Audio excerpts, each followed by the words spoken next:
अच्छा ये बताओ, पिता की संपत्ति पुत्र को मिलती है कि नहीं? हाँ या ना? मिलती है। जैसे पिता की संपत्ति का पुत्र अधिकारी हो जाता है, हाँ या ना? जैसे पिता की संपत्ति का पुत्र अधिकारी हो जाता है, उसी तरह पुत्र के पुण्य का पिता अधिकारी हो जाता है। जैसे श्री अशोक जी पुण्य करेंगे तो इनके पुण्य का अधिकार इनके पिता को है ऑलरेडी। जैसे उनकी संपत्ति के अधिकारी ये हैं, पिता की संपत्ति इन्हें मिली तो इनके द्वारा जो पुण्य होगा वो अपने आप उन्हें मिलेगा, मीन्स पिता को मिलेगा, पिता के पिता को मिलेगा। क्योंकि दादा की संपत्ति का अधिकारी भी पोता है, दादा के बाद बेटा, फिर बेटे के बाद आप, मीन्स पोता। तो परंपरागत संपत्ति होती है ना आपकी,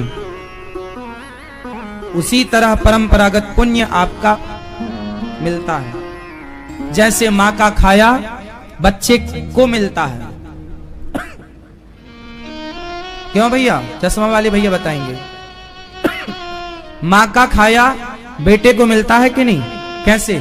कौन से बेटे को? आपकी मां खाती आपको मिल जाता है? बोलो, नहीं मिलता? मां का खाया बच्चे को मिलता है कि नहीं? हाँ या नाम उत्तर दो। हाँ, तो कौन से बच्चे को? आपको मिलता है? आपकी मां भोजन कर लेगी तो आपके पेट में आ जाएगा? साइंटिफिक बात करो। हाँ, मां का खाया बच्चे को मिलता है, पर कौन से बच्चे को? जो बच्चा मां के पेट में होता है। जब आप अपनी मां के पेट में थे तो 9 महीने तक आपकी मां जो खाई वो अपने आप आपके पेट में गया। हाँ या ना? बोलो हाँ।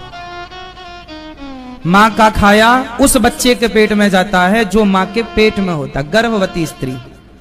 मां का खाया पिया उसके पेट में चला जाता है। उसी प्रकार पुत्र के द्वारा किया गया कर्म मां के पास चला जाता है, पिता के पास चला जाता है। अच्छा कार्य, अच्छा कर्म। इसलिए बेटा जब पिंडदान करता है तो बाप को मिल जाता है, दादा को मिलता है, परदादा को मिलता है। आप भागवत जी की पोथी पाठ कराते हैं तो आपके किए का पुण्य आपके पिता को, दादा को, परदादा को और आपकी नानी को, नाना को, नाना के पिता को, उनके पिता को, 7 पीढ़ी नाना पक्ष की, 7 पीढ़ी दादा पक्ष की, 7 पीढ़ी आपके पुत्र के पुत्र के पुत्र के पुत्र के पुत्र के पुत्र के पुत्र, टोटल 21, 7 7 7 21 पीढ़ी का उद्धार होता है भागवत श्रवण करने से। इसलिए भागवत सुनना चाहिए। भागवत जी की पोथी पाठ इसलिए लोग कराते हैं। अभी भी 154 पाठ चल रहे हैं यहाँ पर, लोगों ने बिठा रखे हैं अपने पितरों के लिए, घर की शांति के लिए।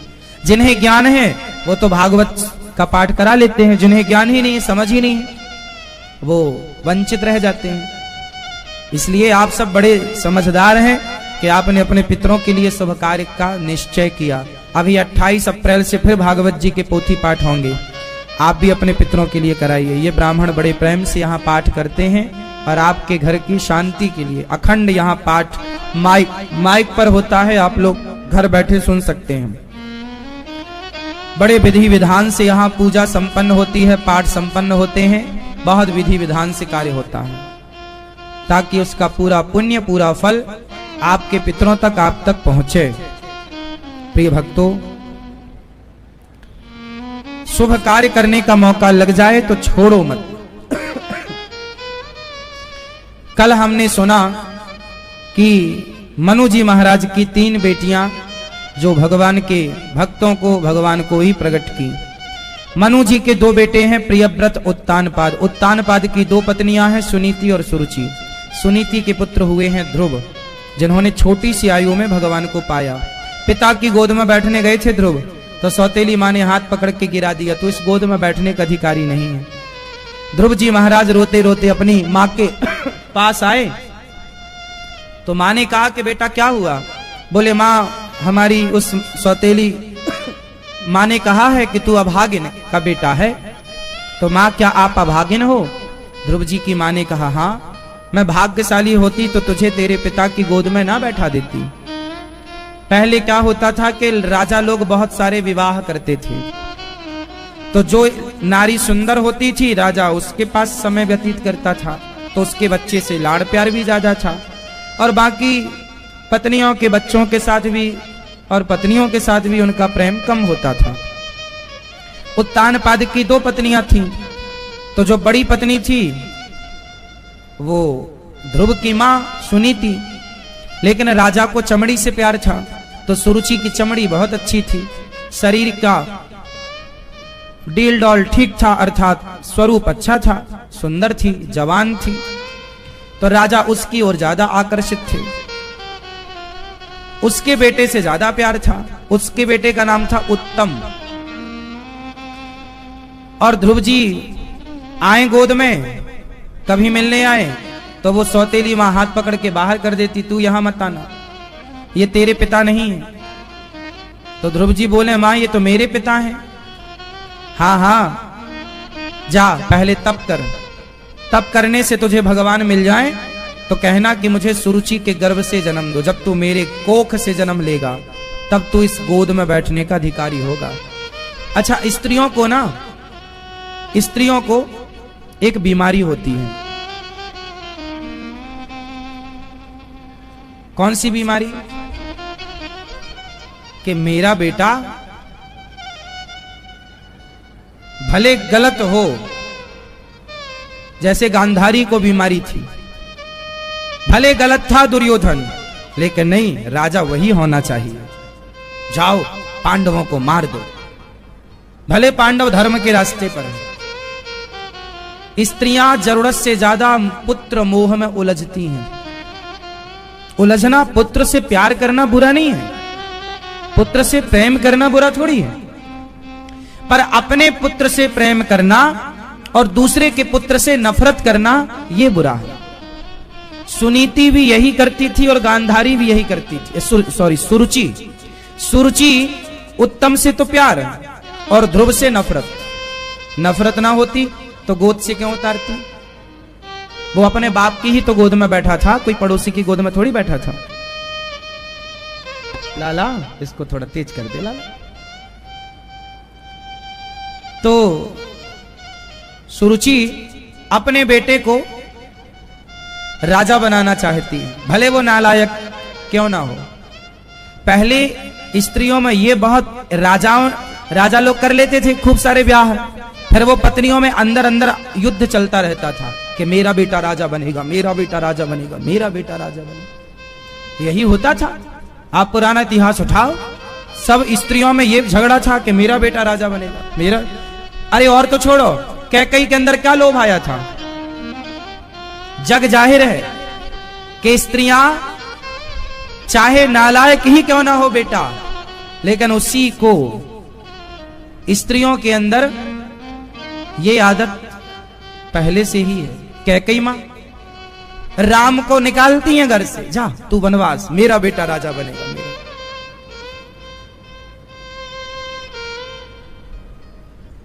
ये गांधारी, कल तू सारे कपड़े उतार के आना, मैं तुझे देखूंगी, पट्टी हटाऊंगी, तू वज्र का हो जाए। जबकि जान रही है कि 1 नंबर का नालायक है दुर्योधन, दुष्ट है, औरतों के कपड़े उतारता है, ये इतना दुष्ट है, लेकिन उसके लिए मैं पट्टी हटाऊंगी। तुम उसके लिए पट्टी हटाओगी तो वो औरतों के पूरे कपड़े हटाएगा। किसी भी महिला के कपड़े हटाता है, उतारता, निर्वस्त्र करता है। भरी, क्या ये बात गांधारी को पता नहीं थी कि इसने भरी सभा में द्रौपदी को निर्वस्त्र करना चाहा था? तो क्या गांधारी को ऐसे बेटे, आप बताओ किसी का बेटा नालायक हो और उस बेटे को राजा और बना दो, तो वो प्रजा की रक्षा करेगा कि भक्षण कर लेगा? जीने देगा किसी को वो शांति से? लेकिन नहीं, मां है, मां गांधारी। बेटे से प्रेम करना बुरा नहीं है, लेकिन ये सवाल अपने आप से पूछो कि क्या आपका बेटा संस्कारी है, सही रास्ते पर है? यदि है तो वो आपके प्रेम के योग्य है, यदि गलत है तो फिर गलत से आप प्रेम करो। फिर बनो गांधारी, बनो सुरुचि, बनो कैकेयी।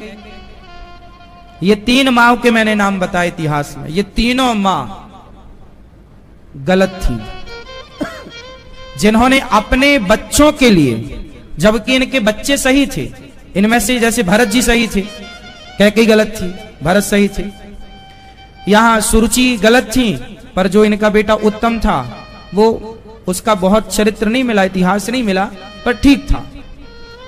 वो बालक बुरा, वो उस समय तो वो भी 5 साल का ही था, उसे तो कुछ पता ही नहीं था। लेकिन ये मां, कुल मिलाकर स्त्रियों के अंदर ये जो पुत्र मोह जरूरत से ज्यादा होता है, इस पुत्र मोह को कम कीजिए, बेटे को संस्कार दीजिए, शिक्षा दीजिए।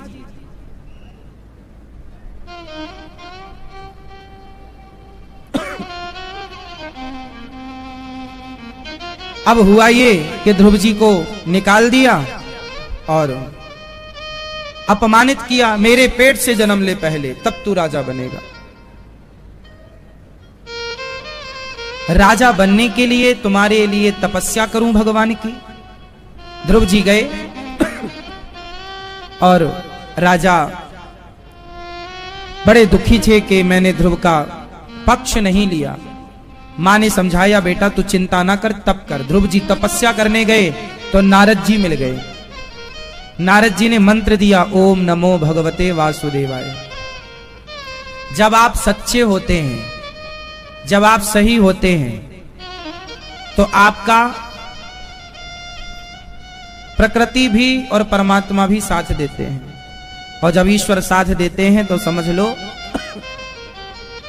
जब आपके पास कुछ ना हो, पर कुछ ना होने पर भी सब काम हो जाए, तो समझ लो कि विधाता आपके साथ है।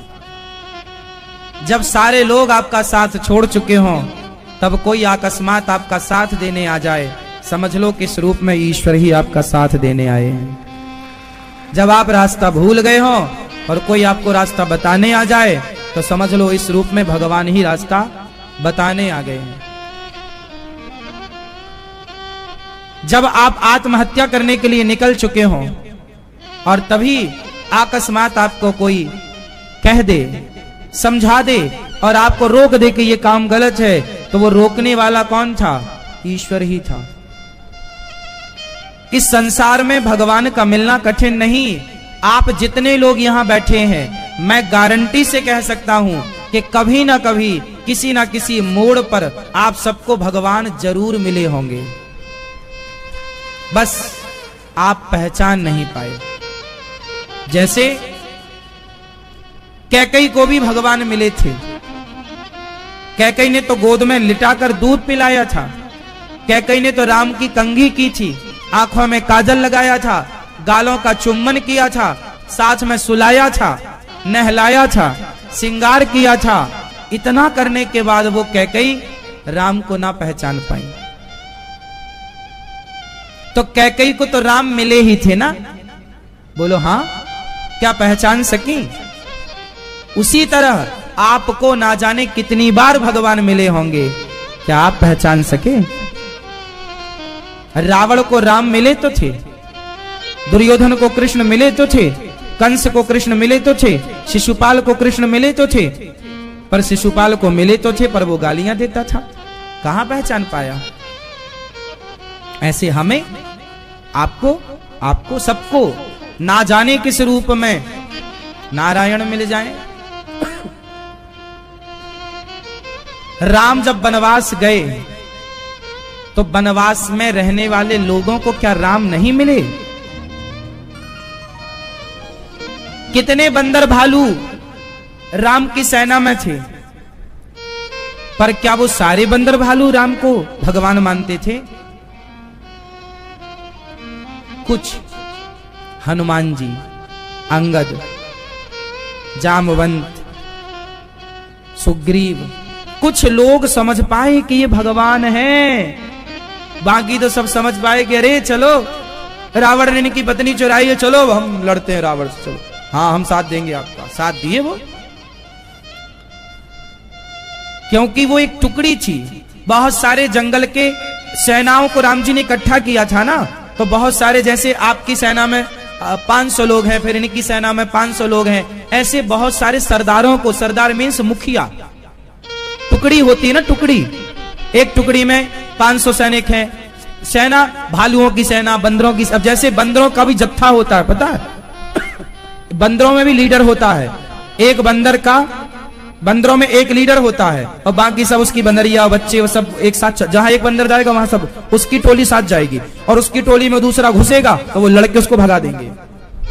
आपको पता है बंदरों का भी एक एरिया निश्चित होता है, इस एरिया में उस एरिया का बंदर नहीं आ सकता, उस एरिया में इस एरिया का बंदर नहीं आ सकता। पता है आप लोगों को? नहीं ज्ञान? हम लोग तो रोज बंदरों की सेवा करते हैं, हमें पता है।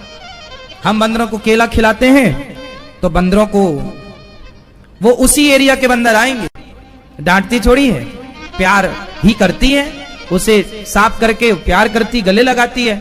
ऐसे भगवान जिसको अपना लेते हैं ना, वो भक्त भले भगवान के ऊपर छिछी सुसु कर दे तो भी भगवान उसे गले ही लगाती है। भगवान का स्वभाव है। आप भगवान से प्यार करते हैं तो भगवान के स्वभाव से परिचित होना चाहिए। ये भगवान का स्वभाव है कि भगवान कभी अपने भक्तों के दोष नहीं देखते। भगवान कभी अपने भक्तों के क्या नहीं देखते? दोष। हमारे भक्त में क्या दोष है, भगवान कभी नहीं देखते। भगवान परम दयालु है। इसलिए आप लोगों से मेरी प्रार्थना है कि आप लोग भी भगवान से प्रेम करें और दोष ना देखें, और भगवान को हर रूप में पहचानने की कोशिश। इसलिए एक सिद्धांत ले लो कि जिसे देखोगे भगवान के रूप में ही देखोगे, फिर भगवान बच के जा नहीं सकते, फिर आप हर रूप में। हाँ, संतों ने एक बात कही, तेरे रूप अनेक, भगवान के अनेक रूप हैं।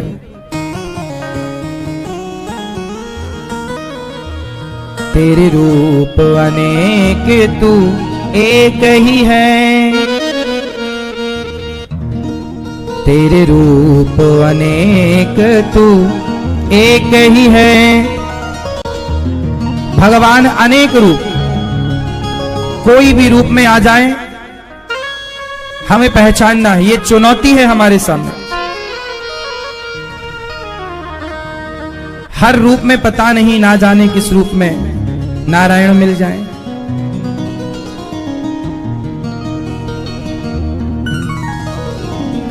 तेरे नाम अनेक, तू एक ही है। तेरे रूप अनेक, तू एक ही है। हर देश में तू, हर भेष में तू, हर देश में तू, हर भेष में तू। तेरे नाम अनेक, तू एक ही है। तेरे नाम अनेक, तू एक ही है।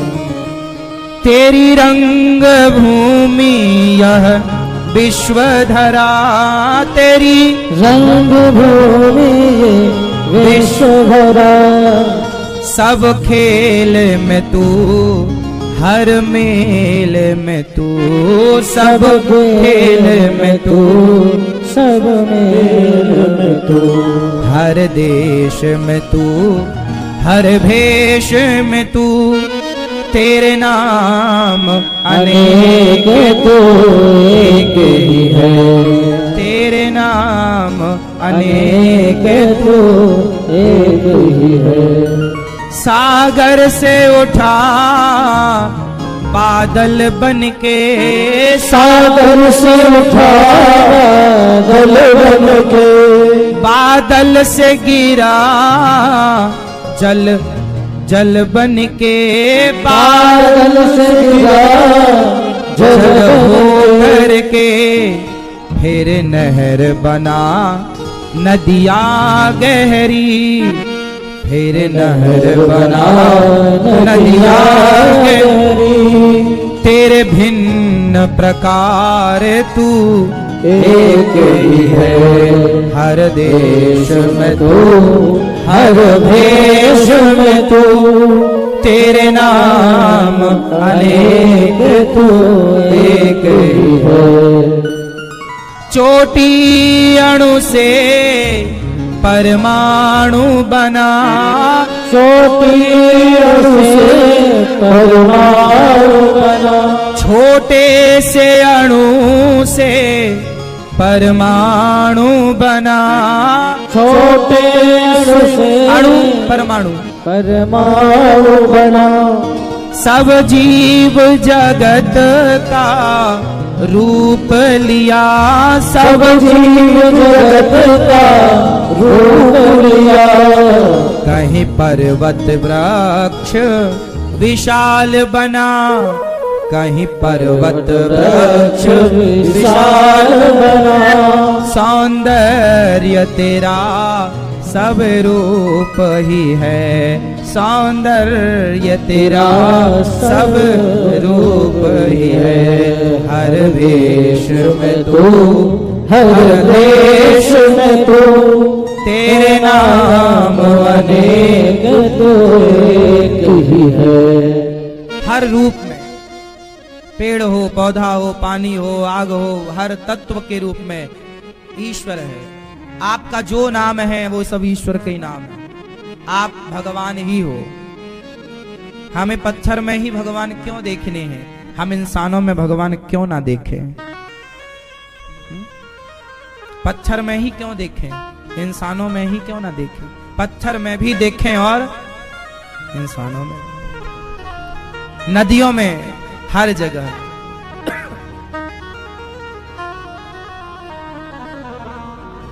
भगवान को सबकी फिक्र है, सबको सबकी चिंता है। भगवान जैसे ना केवल भगवान है। भगवान से जो परिचित नहीं है, भगवान का स्वभाव जो जानते नहीं है, वो भगवान को गालियां देते हैं, वो भगवान पर उंगलियां उठाते हैं। भगवान कौन है? कभी आत्मचिंतन करेंगे तो पता लगेगा। ईश्वर भीतर ही प्रकट होता है साहब, बाहर नहीं है। ये बातें जो मैं कह रहा हूं, ये आप भी कह सकते हैं, लेकिन इन बातों, कही हुई बातों को उतारने के लिए टाइम बहुत लगता है। कई बार तो उम्र बीत जाती है। भगवान बाहर का विषय नहीं है, जो यदि बाहर ढूंढ रहे हैं मंदिर में, यहां वहां, तो आप ढूंढते रहो, लेकिन ईश्वर एक आनंद का भीतर का विषय है। भगवान बाहर नहीं, भीतर ही होते हैं। अब ये बात आप सब जानते तो हैं, लेकिन इस गहराई को समझने के लिए आपके पास बुद्धि कितनी है मुझे नहीं पता। आप इस बात को कितना समझ पा रहे हैं, कितना फील कर पा रहे हैं, कितना महसूस कर पा रहे हैं, कितना चरितार्थ कर पा रहे हैं, मैं नहीं समझता, नहीं जानता। मैं ये जानता हूं कि ईश्वर भीतर का विषय है, बाहर कुछ भी नहीं है, बाहर कुछ भी नहीं है। ये ज्ञान यदि आपके अंदर आ गया, ये भाव आपके अंदर आ गया कि हर रूप में भगवान है, तो ये भाव भी तो भीतर की भाव है ना, ये बात भी तो अंदर की है। जब अंदर ये बात जागेगी तब ना फिर आप कण कण में ईश्वर को देखोगे। जब अंदर जागेगा तब ना बाहर दिखेगा। अब अंदर कुछ है ही नहीं तो बाहर क्या दिखेगा? अंदर क्या देखोगे? बाहर, अब जाओ मंदिर जाओ, देख के आओ भगवान को। लेकिन वो भगवान जो मंदिर में बैठे हैं, जब तक वो आपके भीतर नहीं होंगे, जब तक उनके प्रति भाव भीतर नहीं होगा, तो बाहर आपको पत्थर के सिवा कुछ दिखेगा ही नहीं। उसे देखने की फीलिंग, देखो ये फीलिंग्स जो होती है ना, ये फीलिंग ना कहीं पढ़ाई नहीं जाती। समझते हैं फीलिंग? समझते हैं? जैसे भावनाएं कहते हैं, भावनाएं, मेरी अपनी भावना है, आपकी। जैसे एक माँ की भावना होती है। एक माँ बच्चे के लिए, एक माँ अपने बच्चे के लिए रात भर जागती है। 4 घंटे भी कई बार माँ नहीं सो पाती बच्चे के लिए। वो रोता है, उसे सुलाती है, दवाई पिलाती है, पूरी रात कई बार गुजर जाती है गोद में लिए लिए। वो माँ अपने बच्चे को किस तरह पालती है, किस तरह खिलाती है, किस तरह दूध पिलाती है, किस तरह अच्छे स्कूल में पढ़ाती है, किस तरह पैसा कमा के उसकी इच्छाएं पूरी करती है। और वही बच्चा जब बड़ा होकर ये बोल देता है ना, माँ तुमने हमारे लिए किया ही क्या है, तो फिर जो माँ का जो भाव था, वो जो फीलिंग थी ना उस बच्चे के प्रति, वो केवल एक माँ वही समझ सकती है, पड़ोसन भी नहीं समझ सकती है ना। कुछ चीजें बताई नहीं जा सकती, इसलिए भगवान शब्दों से परे हैं। भगवान किससे परे हैं? शब्दों। ईश्वर को समझाने के लिए शब्द नहीं चाहिए, ईश्वर को समझ, हाँ शब्द सहायक है। ईश्वर तर्क से नहीं जाना जा सकता, लेकिन तर्क सहयोगी है। ईश्वर शब्दों से नहीं समझा जा सकता, पर शब्द सहयोगी है। हर शब्द से परे है परमात्मा, वाणी से परे है परमात्मा। अब सोचो कि जो शब्द से परे हो, अब उसे किस शब्द से समझोगे और समझाओगे? हाँ, बस सहयोगी हैं शब्द जानने के लिए। समझ में आया कुछ? नहीं। और समझो, सुनो। अब जो शब्दों का विषय ही नहीं है, उसे मैं शब्दों से कैसे समझाऊं? उसके लिए तो एक भाव चाहिए, अंदर की फीलिंग चाहिए। वो मीरा की दीवानगी चाहिए। वो मीरा ही जाने कृष्ण को, मेरे मन की बातें या मैं जानूं या वो जाने। बस कोई जना भी नहीं सकता ना। सोई जाने जे देहु जनाई। ये जनाना चाहे तो कुछ मैं जान पाऊं, ये ना जनाना पाए तो सारी पोथी पत्रा पढ़ लूं, रत्ती भर समझ में नहीं आएगा। ज्ञान समझ में आ सकता है साहब, कृष्ण समझ में तब आएगा जब कृष्ण खुद चाहेंगे। मीरा अनपढ़ थी, पर मीरा के पदों में लोग पीएचडी कर रहे हैं। सुनो, एक आदमी पानी में डूब रहा था, चिल्ला रहा, बचाओ मैं डूब गया, बचाओ मैं डूब गया। अब बताओ वो डूबा है या नहीं? बोलो। डूब गया? वो तो कह रहा मैं डूब गया, मैं डूब गया, मैं डूब। यदि डूब गया होता तो चिल्लाता कैसे? चिल्ला रहा है, इसका मतलब अभी डूबा, और जब डूब जाएगा तो फिर वो चुप हो जाएगा, कुछ बोल पाएगा? जो डूब ही गया पानी में, वो कहां कुछ बोल पाएगा? तो जो अभी कुछ बोल पा रहे हैं भगवान के बारे में, वो अभी डूबे नहीं हैं। जिस दिन डूब जाओगे ना साहब, फिर बोल ना पाओगे, चुप हो जाओगे। मतलब आपका मौन ही ईश्वर को जानना है। इसलिए कहता हूं, थोड़ी देर ध्यान लगाया करो, 10 मिनट के लिए चुप रहा करो, आंखें बंद करो, मन से भगवान से कनेक्ट हो जाओ। ऐसा भाव बनाओ कि हम गिरिराज जी की परिक्रमा लगा रहे हैं, ऐसा भाव बनाओ कि हम भगवान के चरण दबा रहे हैं। भाव, साइलेंट, चुप रहिए, कुछ ना कहिए। कोई भगवान के बारे में कुछ पूछे तो आप उसे समझाइए, फिर भी ना समझे तो चुप हो जाइए, क्योंकि आपका चुप हो जाना सब कुछ समझा देने के बराबर है। प्रयास करो शब्दों से, फिर चुप रहो। इसलिए समझदार लोग कम बोलते हैं। ईश्वर को जानना, जो जान गया है वो बोल नहीं पाएगा, और जो बोल रहा है वो अभी जाना नहीं। बात समझ में आ रही है? जो अभी बोल रहा है वो अभी जाना नहीं, और जो जान लेगा वो बोल ना पाएगा। यही है।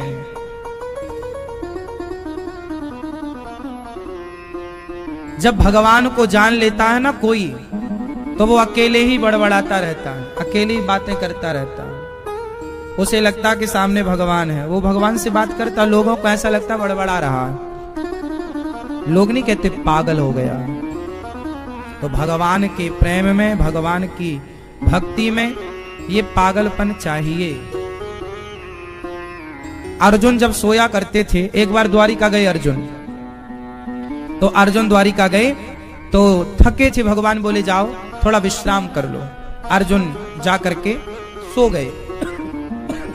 सोए तो भोजन का टाइम हो गया, लगभग 12-1 बज रहे होंगे। तो भगवान रुक्मणी अम्मा ने कहा कि जाओ अर्जुन को भी ले आओ, आप दोनों को हम थाली लगाती हैं, आप दोनों प्रसाद पाओ। तो भगवान श्री कृष्ण गए अर्जुन को जगाने। अच्छा, अर्जुन सो रहे थे, और अर्जुन जब सो रहे थे तो सोते हुए अर्जुन के रोम रोम से एक ध्वनि निकल रही थी। क्या निकल रही थी? ध्वनि, एक आवाज। क्या? श्री कृष्ण श्री कृष्ण श्री कृष्ण गोविंद हरे मुरारी, हे नाथ नारायण वासुदेव। श्री कृष्ण गोविंद हरे मुरारी, हे नाथ नारायण वासुदेव। अर्जुन सो रहे हैं, और जैसे कई बार आपके ये रोंगटे खड़े नहीं हो जाते, है ना, ये पूरे रोम रोम खड़े हो जाते हैं, ऐसे अर्जुन के पूरे रोम रोम बिल्कुल खड़े थे, और प्रत्येक रोम से ऐसा लग रहा था कि उनका शरीर गा रहा है, श्री कृष्ण गोविंद हरे मुरारी। एक सुंदर सी ध्वनि थी, और वो ध्वनि में भगवान श्री कृष्ण आए जगाने, अर्जुन जागो। तो भगवान श्री कृष्ण जगा ना पाए। अर्जुन के भीतर से निकलने वाली वो ध्वनि इतनी मनमोहक थी कि भगवान श्री कृष्ण उस ध्वनि में झूमने लग गए। तभी नारद जी आए, रुक्मणी अम्बा के पास गए, माँ क्या आज हमें भी कुछ प्रसादी मिलेगी? हाँ हाँ मिलेगी, पर देखो भगवान गए हैं वहां अर्जुन को लेने, आए नहीं, जरा आप भी जाके देखो कहां अभी तक आए नहीं। अब नारद जी गए। अब नारद जी गए तो अर्जुन सो रहे हैं और श्री कृष्ण झूम रहे हैं।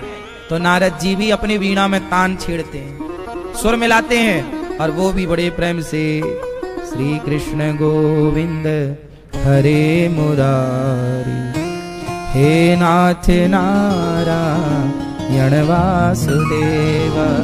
अब वो भी झूमने लगे, नारद जी वीणा में सुर और कृष्ण झूम रहे हैं, और नारद जी सुर दे रहे हैं मस्त, वो भी कीर्तन कर रहे, श्री कृष्ण गोविंद हरे मुरारी, हे नाथ नारायण वासुदेव। सत्यभामा को रुक्मणी जी ने कहा आए नहीं अभी तक, भोजन ठंडा हो रहा है।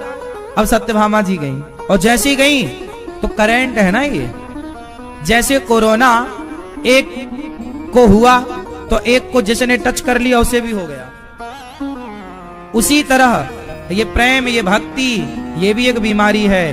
भक्त को आप टच भी कर लेंगे तो भक्ति आपके भीतर आ जाएगी। इसलिए अपने आप को भक्तों के आसपास ही रखिएगा। आप शराबियों के पास जाएंगे तो शराबियों की शराब की बीमारी आपके अंदर आ सकती है। बैक्टीरिया तो सबके होते हैं, गुड बैड दोनों, अच्छे बुरे दोनों। अच्छे लोगों की संगत करेंगे तो आपके अंदर अच्छा प्रभाव पड़ेगा, बुरे की संगत करेंगे बुरा प्रभाव पड़ेगा। सत्यभामा गई, फिर कालिंदी गई, सब गई, और गई तो करंट लगा भक्ति का, वो भी कृष्ण के संग नाचने लग गई, श्री कृष्ण गोविंद हरे मुरारी, हे नाथ नारायण वासुदेव। अब नाच रही, अष्टपट रानियां गई। कृष्ण अब तो अर्जुन की भगवान परिक्रमा लगाने लग गए, कृष्ण आगे आगे, पटरानियां नारद जी पीछे पीछे। अब जब सब गए, भोजन ठंडा हो गया, रुक्मणी मैया को बड़ी गुस्सा आई। अच्छा, माताओं को इस बात पे गुस्सा बहुत आती है, थाली लगाए बैठी, वो आए नहीं रहे खाने के लिए, ये आ गए वो आ गए, ठंडा हो गया। और जब ठंडा हो गया तब आए, तब पत्नी ऐसे देखती, पूरा भोजन ठंडा हो गया। रुक्मणी मैया को गुस्सा आई, ठंडा हो गया पूरा, सब जा रहे हैं, जा सब रहे हैं, आ कोई नहीं रहा, बता कोई नहीं रहा कि कहां गए भाई, क्यों नहीं आ रहे हो, क्या हो गया। अब रुक्मणी जी अब खुद गई। अब रुक्मणी मैया गई तो अर्जुन लेटे थे, अर्जुन लेटे हैं और भगवान और पटरानियां परिक्रमा लगा रही हैं। और दूर से जब रुक्मणी अम्मा ने देखा, भगवान ये क्या हो रहा। अब कीर्तन हुआ और जोर जोर से लोग कीर्तन करने लगे, झूमने लगे, नाचने लगे। और जब सब नाचे, जोर जोर से कीर्तन हुआ, तो अर्जुन जी की नींद खुल गई। और जब अर्जुन जागे तो अर्जुन ने देखा कि हे भगवान, अब कन्हैया नाच रहे हैं, रुक्मणी मैया, नारद जी सब। अब अर्जुन को ये नहीं पता था कि ये क्यों नाच रहे हैं। अर्जुन जी को लगा कि भैया हम सो रहे हैं, लगता है ये कीर्तन कर रहे हैं। तो अर्जुन भी उठ के बैठ कर उनके संग वो भी नाचने लगे, कीर्तन करने लगे। और जब अर्जुन जागे तो वो जो ध्वनि निकल रही थी वो ध्वनि निकलना बंद हो गई। और जब बंद हुई तो वो कीर्तन रुक गया। और जब कीर्तन रुक गया तो भगवान बोले, अर्जुन आप जाग गए? हाँ हाँ प्रभु हम जाग गए। तो फिर चलो भोजन कर लो। अब सबका ध्यान टूटा, सबको पता चला हम यहां क्यों आए थे। सब आए थे बुलाने, सब आए थे बुलाने, गया कोई नहीं, सब कीर्तन करते रहे। तब नारद जी ने प्रणाम किया अर्जुन को, हे अर्जुन धन्य हैं आप। अर्जुन बोले, प्रभु क्या हुआ बताओ, आप सब क्यों नाच रहे थे? तब नारद जी ने बताया कि अर्जुन जब आप सो रहे थे तो आपके रोम रोम से कृष्ण निकल रहा था। ये कब होता है? जब कोई भक्त भगवान का, जब कोई परम भक्त हो, जब उसका हृदय केवल कृष्ण कृष्ण पुकारे, जिस दिन आपका हृदय कृष्ण कृष्ण पुकारने लग जाएगा उस दिन आपका रोम रोम कृष्णमय हो जाएगा। इसलिए जनाबाई के ओपलों से भी विट्ठल विट्ठल की ध्वनि निकलती थी। महाराष्ट्र में एक भक्त हुई है, उसका नाम है जनाबाई, एक स्त्री थी। वो कंडे बनाती थी, गाय का गोबर थापती थी, ओपले बनाती। तो वो ओपले बनाती तो ओपलों से विट्ठल विट्ठल की ध्वनि निकला करती थी। मतलब वो जिसे छू देती थी वो भक्त हो जाता था। ऐसी उसकी भक्ति थी जनाबाई की। फिर कह रहे हैं ना कि भगवान को शब्दों की जरूरत नहीं, आप तो बस सोइए, भगवान से प्रेम होगा तो रोम रोम कृष्ण पुकारेगा। ये स्थिति होती है भक्तों की। आज की भक्ति आप बहुत लोग कर रहे हैं, अच्छा है करिए, लेकिन ऊपर ऊपर ना होता रहे, ऊपर ऊपर में कुछ नहीं होना। ये विषय भीतर का है, बाहर कुछ भी नहीं है, सब भीतर है। भीतर से ही सब है, भीतर से ही मेरा दृष्टिकोण बदलेगा, मेरा विचार बदलेगा, है ना। हनुमान जी के भीतर राम थे कि बाहर? चीर के छाती अपनी बोले पवन पुत्र हनुमान, मेरे मन में बसे हैं राम। तो हनुमान जी के भीतर ही राम थे, बाहर नहीं। बाहर तो सब यही है।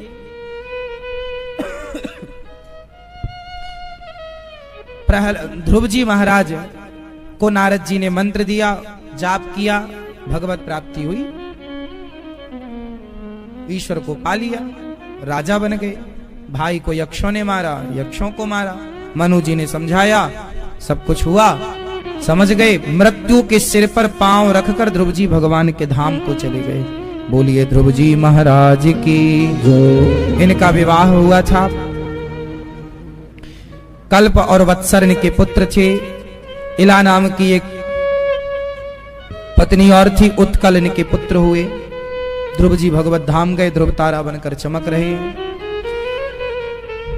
इन्हीं के वंश में पृथु हुए जिन्होंने 10,000 कान मांगे। प्राचीन वरही का पावन चरित्र नारद जी ने पुरंजनोपाख्यान की चर्चा सुनाई। प्रियव्रत मनु जी के दूसरे बेटे जिनका विश्वकर्मा की पुत्री वरहिष्मति से विवाह हुआ। इन्हीं के वंश में भरत जी हुए जिन्होंने राजा रहुगण को उपदेश किया और एक मृग में मन लग जाने से भरत जी को मृग बन के आना पड़ा। ये मन बहुत चंचल है, लगाइए मत कहीं, नुकसान आपका बहुत बड़ा होने वाला है। मन यदि संसार में लग गया, इसलिए हम आपसे बार बार एक बात दोहराते हैं कि पत्नी पति परिवार के संग रहना बुरा नहीं, रहो, जिम्मेदारियां पूरी करो, पर इन सब से दिल मत लगाओ। दिल भगवान में ही लगा कर रखो। यदि एक बार भी आपका मन इनमें लग गया और इनका चिंतन करते आप मर गए तो आपकी गति बिगड़ जाएगी। मरते समय मन कहां हो?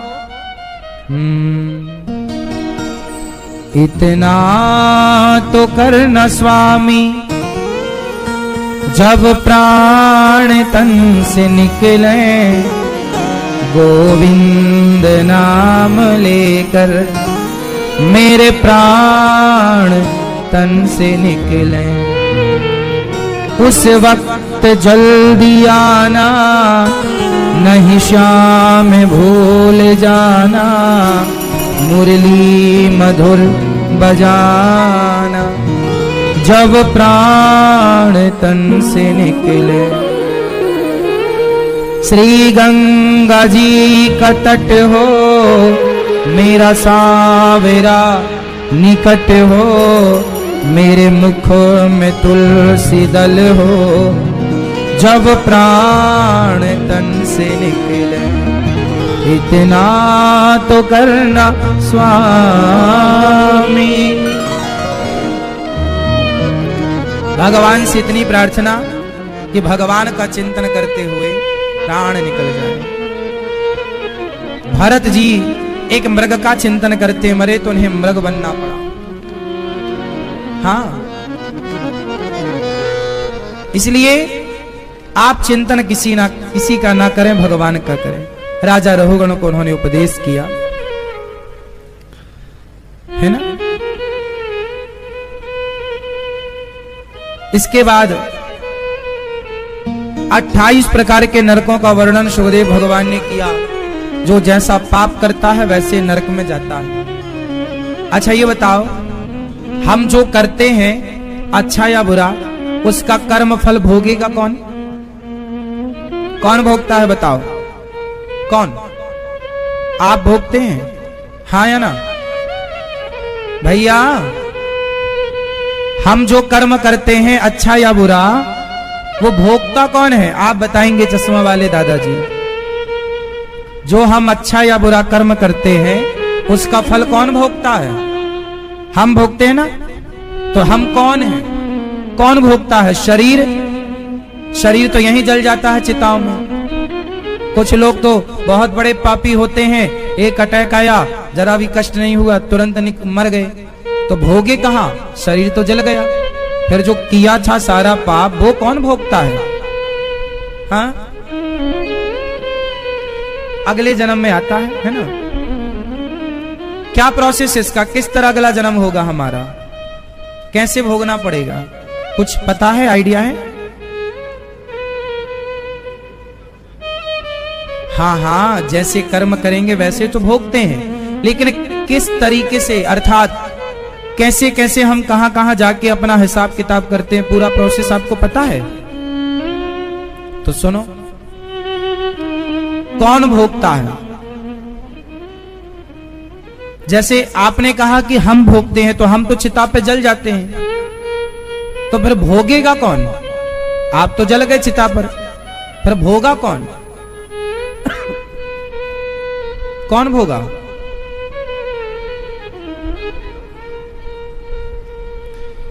हमारी आत्मा ईश्वर का अंश है, वो ईश्वर में मिल गई, तो आत्मा भी नहीं भोगती, शरीर भी नहीं भोगेगा, क्योंकि चिता पे जल जाएगा। आपके सामने ही होता है ये प्रोसेस।